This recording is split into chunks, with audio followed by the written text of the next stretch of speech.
Hello friends, के S R academy commerce classes के YouTube channel पर एक बार फिर से आपका हार्दिक स्वागत है। फ्रेंड्स, हम बात कर रहे हैं class 12th non profit organisation chapter की, जिसके अंदर आज हम बात करने वाले हैं इलस्ट्रेशन नंबर 14। दैट मीन्स कि हमने प्रीवियस लेक्चर इलस्ट्रेशन नंबर 13 के अंदर कवर किया था कि आपको रिसिप्ट एंड पेमेंट अकाउंट आपको दे रखा है, जिससे आपको क्या प्रिपेयर करना है, इनकम एंड एक्सपेंडिचर अकाउंट और बैलेंस शीट प्रिपेयर करना है। वहां पर आपको दोनों तरह के एडजस्टमेंट थे। एक प्रीवियस ईयर आउटस्टैंडिंग था जो हमने इस साल में पेमेंट किया था, और एक इस साल का आउटस्टैंडिंग था जो हम नेक्स्ट ईयर में पेमेंट करेंगे। यानी कि ये दोनों ट्रांजेक्शन का इफेक्ट देकर हमने प्रीवियस सम किया था। बहुत इंपॉर्टेंट सम था। अगर वो सम अगर आपने नहीं देखा है, यानी कि वो लेक्चर अगर आपने अटेंड नहीं किया, तो प्ले लिस्ट में जाइए, जहां पर आपको प्रीवियस वीडियो आपको वहां पर मिल जाएगा। तो आज के लेक्चर की हम शुरुआत करते हैं इलस्ट्रेशन नंबर 14। इलस्ट्रेशन नंबर 14 थोड़ा सा अलग हटके है। ये हटके ये है, ये क्या बोलता है, ये बोलता है कि from the trial balance and other information given below for such school. आपको यहाँ पे क्या दे रखा है? आपको यहाँ पे दे रखा है ट्रायल बैलेंस आपको दे रखा है। और आज ट्रायल बैलेंस से आपको क्या करना है? Prepare income and expenditure account for the year ended 31/3/2017। आपको मार्च 17 की बैलेंस शीट और इनकम एंड एक्सपेंडिचर अकाउंट्स आपको प्रिपेयर करना है।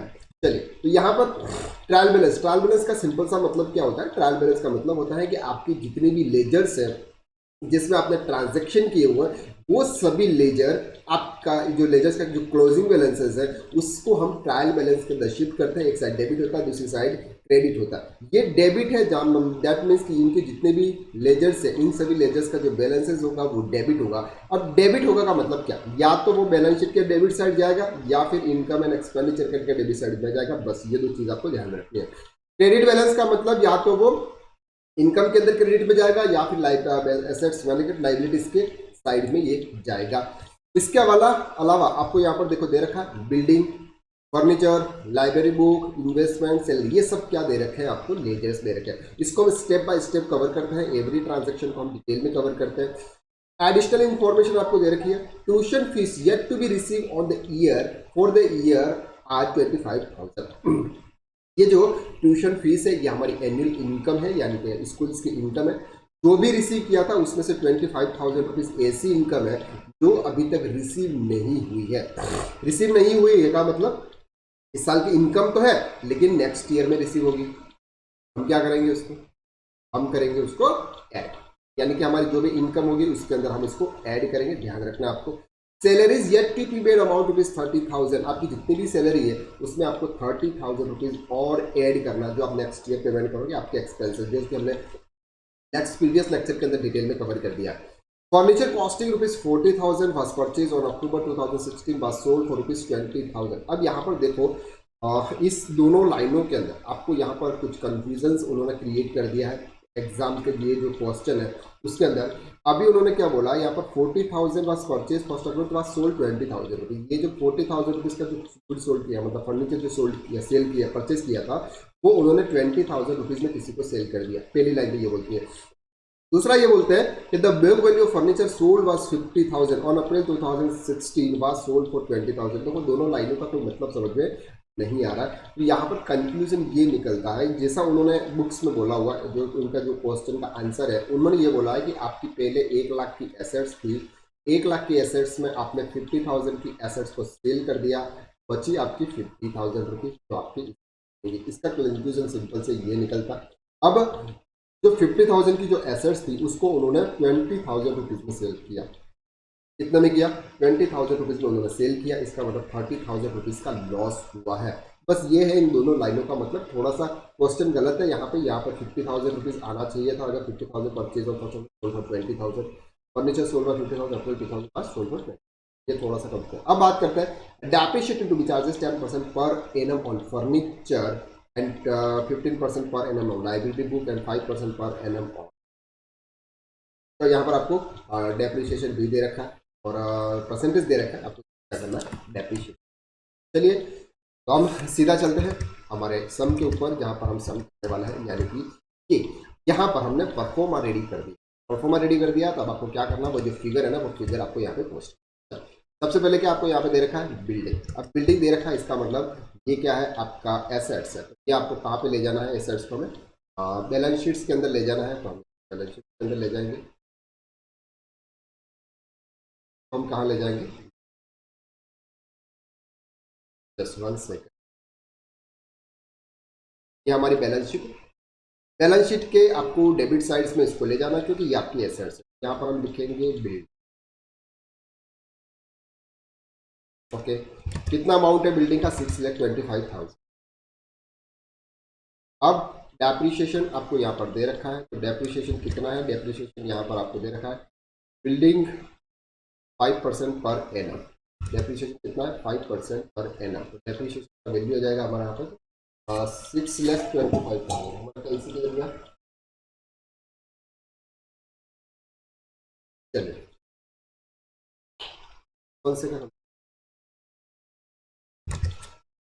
देखो 6,25,000 है, तो 6,25,000 इंटू 5%, ये आ गया फिगर आपका 31,250। कितना फिगर है, 31,250। उसको आप माइनस कर लीजिएगा, माइनस 6,25,000 दैट्स कॉल्ड 5,93,750। अब ये जो डेप्रिसिएशन है, ये डेप्रिसिएशन आपके उसमें भी जाएगा, किसमें, इनकम एंड एक्सपेंडिचर अकाउंट से इधर से। यहाँ पर हम लिख लेते हैं डेप्रिसिएशन। डेप्रिसिएशन में सबसे पहले लिखते हैं बिल्डिंग। बिल्डिंग पर कितना डेप्रिसिएशन लगाया आपने, 31,250। ओके, इसके बाद हम क्या करते हैं सर, नेक्स्ट है आपका फर्नीचर। फर्नीचर देखो आपको यहाँ पर दे रखा है 50,000 फर्नीचर। देखो ओपनिंग फर्नीचर उन्होंने कितना दे रखा है, 15,000। ये 16-17 की balance sheet, closing balance sheet आपको यहाँ पे दे रखी है। उन्होंने क्या दे रखा है, क्लोजिंग बैलेंस शीट का मतलब आपका फर्नीचर अभी भी 50,000 रुपीज है। तो पहले फर्नीचर कितना होना चाहिए था आपका, 1 लाख रुपीज का। यहाँ पर हम लिखेंगे 1 लाख रुपीज का फर्नीचर। देखो ये आपको क्लोजिंग फर्नीचर दे रखा है, क्या दे रखा है, क्लोजिंग फर्नीचर आपको यहाँ पे दे रखा है। तो हम यहाँ पे लिखेंगे फर्नीचर, 1 लाख का फर्नीचर होगा उनका। वो 1 लाख का फर्नीचर उन्होंने सेल कर दिया। कितने में सेल किया, 50,000 का फर्नीचर सेल कर दिया। बचा कितना, 50,000। उस पर आप डेप्रिसिएशन चार्ज करो फर्नीचर पर। कितना परसेंट डेप्रिसिएशन है, फर्नीचर पे 10% डेप्रिसिएशन। ओके, 10% डेप्रिसिएशन, 50,000 इंटू 10%, क्या आ गया आपका 5,000, फिर आएगा 40। यहाँ पर आपका आ जाएगा फर्नीचर पर। अब आपका जो आपने जो एसेट सेल्स किया, आपने ये जो एसेट सेल्स किया उसका भी तो आपको लॉस हुआ है, तो वो लॉस आप लिख लो यहाँ पे, लॉस ऑन सेल ऑफ।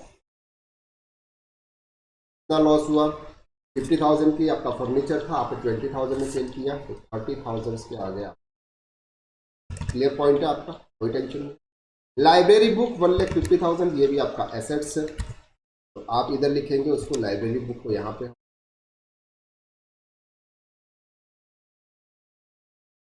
कितनी वैल्यू है आपकी यहाँ पे लाइब्रेरी बुक की, 1,50,000, 1,50,000। डेप्रिसिएशन रेट है लाइब्रेरी बुक पे 5%, लाइब्रेरी बुक पर उन्होंने 15%। हम यहाँ पर 15% का डेप्रिसिएशन करेंगे। डेप्रिसिएशन आप जाएगा 3%। 15% डेप्रिसिएशन कितना होता है, 1,50,000 इंटू 15%, 22,500। 22,500 ये फिगर हम यहाँ से लाए। सिंपल, देखो इतना इजी क्वेश्चन है। 1,27,500 नेट। ओके, और उसको हम कहाँ ले जाएंगे, क्या ले जाएंगे सर, फर्नीचर में लाइब्रेरी। अमाउंट है 22,000 हो गया। ये तीन ही फर्नीचर्स थे, ऐड कर लो। 31,250, 5,000 एंड 22,500। ये आ गया फिगर आपका 5,8,750।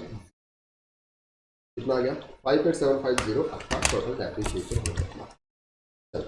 Investment at the rate 12%।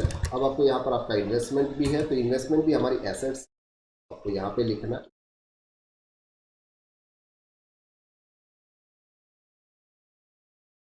At the rate 12%। कितना अमाउंट है आपका यहाँ पे, 5 लाख। 5 लाख आपने यहाँ पे लिख दिया। अब क्या करना है, सैलरी आपको यहाँ पर दे रखी है, देखो इन्वेस्टमेंट 12% है, इसका इंटरेस्ट है यहाँ पे। अगर उन्होंने यहाँ पे कुछ नहीं दे रखा है, इंटरेस्ट के बारे में कुछ नहीं दे रखा है, इसका मतलब हम ये मान के चलते हैं कि जो 5 लाख पे 12% का इंटरेस्ट मिलना चाहिए। कितना मिलना चाहिए? 5 लाख पे 12% का इंटरेस्ट मिलना चाहिए, लेकिन एक्चुअली हमने रिसीव नहीं किया हुआ। 12% है ना, 12%, 60,000 रुपीज़ का क्या होगा? एक्रूड इंटरेस्ट होगा। अगर रिसीव किया हुआ है, ठीक है,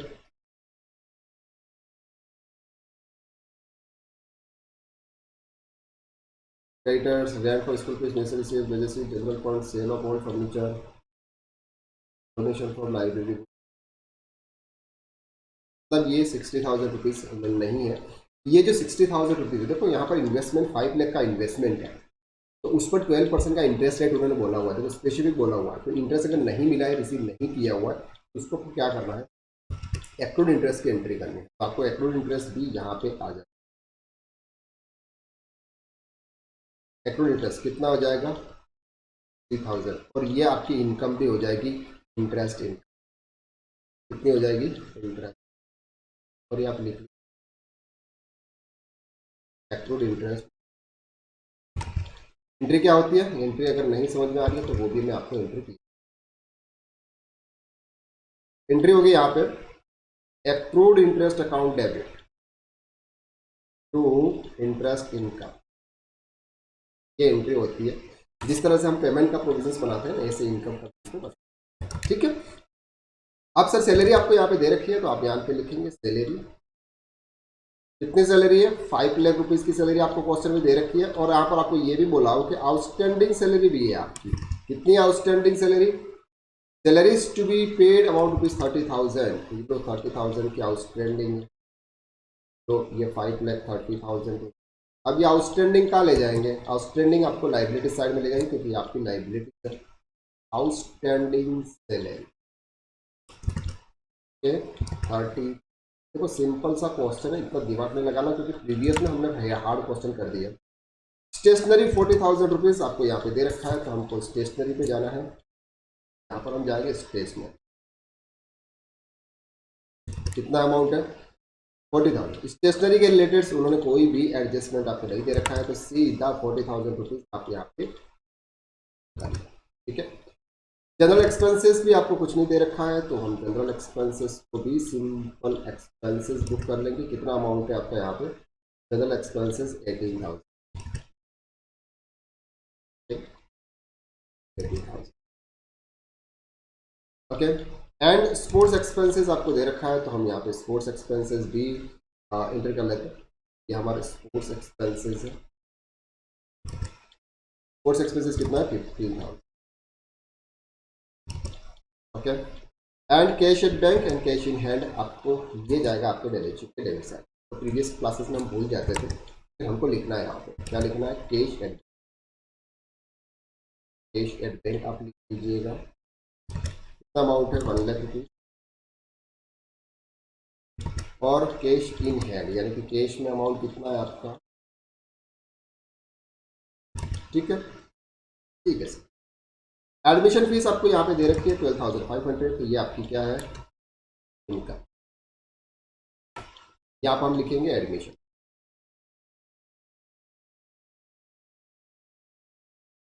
कितना अमाउंट बोला उन्होंने? 12,500। ट्यूशन फीस रिसीव, अब अभी ट्यूशन फीस आपकी इनकम है। देखो कितनी रिसीव की है उन्होंने? 5 लाख की रिसीव की है, 5 लाख। फिर उन्होंने क्या बोला? यहाँ पर आपकी कुछ आउटस्टैंडिंग भी है, टू बी रिसीव 25,000 का ऐड कर, ठीक है। 25 टोटल कितना हो जाएगा? 5 लाख 20। अब ये जो 25,000 यह कहाँ ले जाएंगे हम? बैलेंस शीट में। लो सर यहाँ पे बैलेंस शीट में ले जाएंगे, टू बी रिसीव यानी कि आउटस्टैंडिंग ट्यूशन फी 25,000 है ना, 25,000, ओके। यहाँ तक हमने कवर कर दिया। चलिए हमने यहाँ पर देखा ट्यूशन फीस में, ट्यूशन फीस हमने कवर कर लिया, पर ये ट्यूशन फीस हो गया 5 लाख ये था, और 25,000 हमारा आउटस्टैंडिंग था, ओके। अब नेक्स्ट है क्रेडिटर्स फॉर सप्लायर्स। ये जो क्रेडिटर्स फॉर सप्लायर्स का मतलब ये है कि ये जो आपके सप्लायर्स थे उनका कुछ पैसा बाकी है, ये आपकी लाइबिलिटीज है। आपको बैलेंस शीट्स के अंदर लिखना है यहाँ पे क्रेडिटर्स फॉर लाइबिलिटी, या हम लिखेंगे क्रेडिटर्स फॉर, सिंपल। कितना अमाउंट दे रखा है सर हमको? 15,000 दे रखा है। यहाँ पर हम देखेंगे 50,000 क्रेडिट।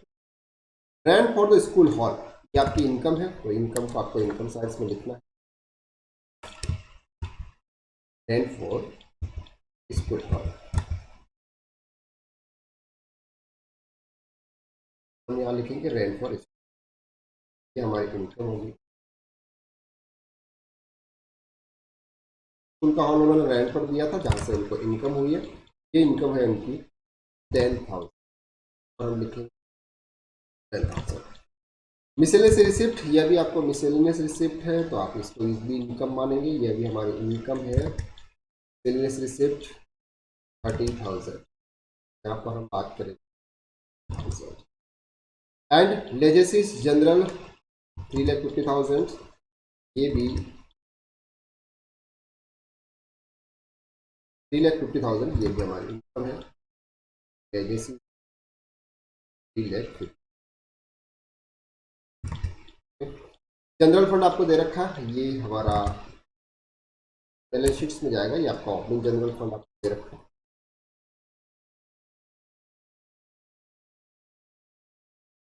ओपनिंग जनरल फंड आपको दे रखा है यहाँ पे 10,20,000।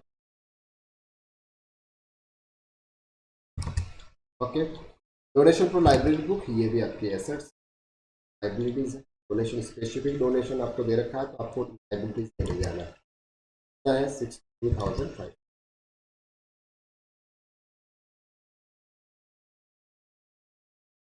ठीक है।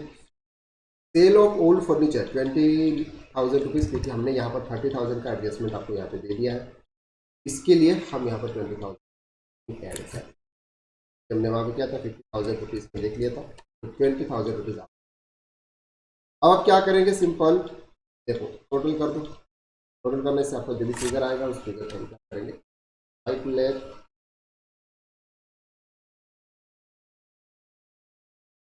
प्लस 5,00,000 का इंटरेस्ट इनकम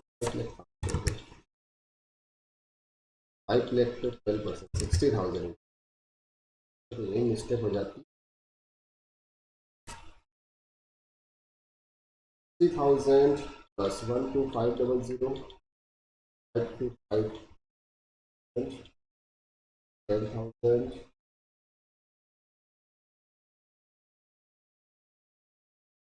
9,87,000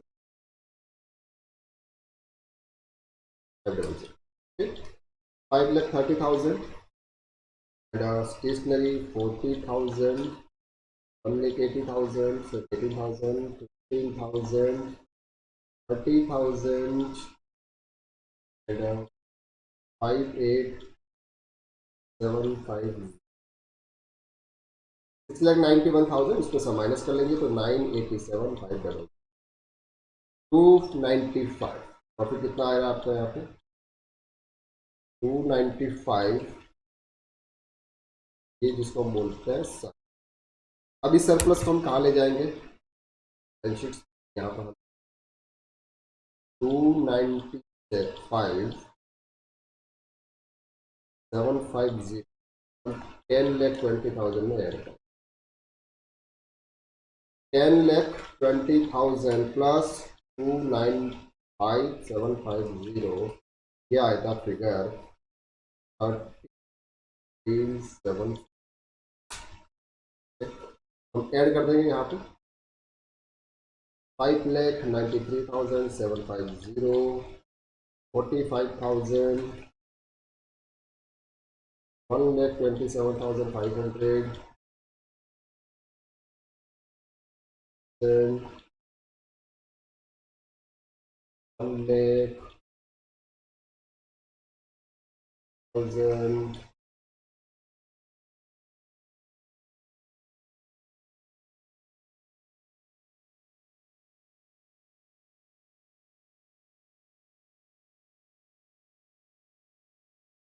एंड 20, ये फिगर आया आपका 99.3, ऐसा तो हो ही सकता है। तो चलिए कुछ चेंजेस हम देखें क्या प्रॉब्लम।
देखो सर, मिस्टेक हमसे कुछ नहीं हुई है।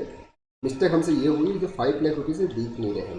हम यहाँ पे करेंगे 5,750, 45,000, 127, 5,500, और ये जो 5 लाख रुपीज़ हमको दिख नहीं रहे क्योंकि ऊपर नीचे हो गया, तो 60,000, 1 लाख, 2,000, 25, 14 लाख 14,50,250। ओके, इधर से हम ऐड करते हैं तो 15,000, 30,000, 500, 13,500, 7, तो यहाँ 40 माइनस डिफरेंस आ रहा है 40, 3,000 है ना, 15,000। देखो ये सब प्रॉब्लम होती है लास्ट बैलेंस शीट मिलने में, 13,15,000।